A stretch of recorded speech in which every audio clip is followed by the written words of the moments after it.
Well, the expectations are huge, right? I think a lot of people will jump to setting boundaries when they hear us talk about expectations, but I like to utilize the term expectations, because that's something that we can always fall back on, or we can look back to and then adjust accordingly, right? So, what I mean by that is, when you were raising Justin and I, you definitely set some, I would say, lofty expectations for the two of us.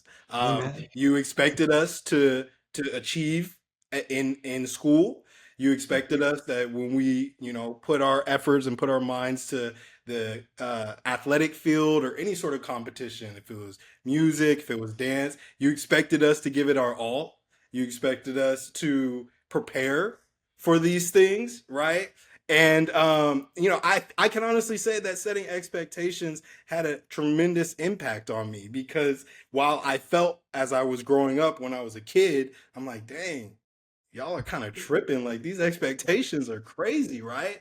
It helped build a standard for myself. It helped me develop a standard of excellence that then I began to expect out of myself. So, yeah, setting expectations are incredibly important, I think, Yeah. for fathers to have with their children, because kids need to be pushed in a sense. Kids need to know that they can strive and achieve at a high level. But Mhm. if that's never shared with them, if that's never, I guess, if that's never an expectation, if they think, oh, I can just get by with the bare minimum, it's human nature to just do that. It's human nature to just skate by and not put in that extra work.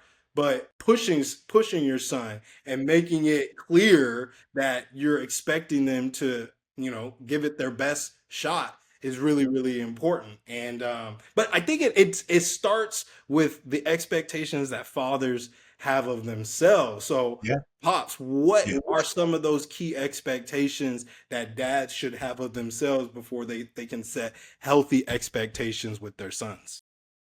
Yeah, well, they have to be real, right? And you have to understand. You've mentioned that you have a brother, so I have two sons, right? But you guys are completely different personalities. You're Hmm. completely different people, and so while we were raising you, under the same roof, I had to deal with you differently. There were Yeah. different certain buttons that I needed to push with you to kind of get you going in the direction that you needed to go in, and there were certain buttons that I had to push with your brother to send him in the direction that he needed to go in. Yeah, and keep it in mind, I'm talking about pushing buttons and sending you places, fully supporting what you were doing.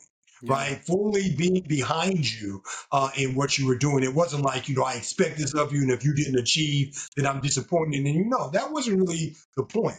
The point was to build the resilience in you. The point was to build into you an expectation that you had for yourself, because at the end of the day, I wasn't going to be around and your mom wasn't going to be around when you were in school, or if you made the decision to go to college, or made the decision to go to a trade school.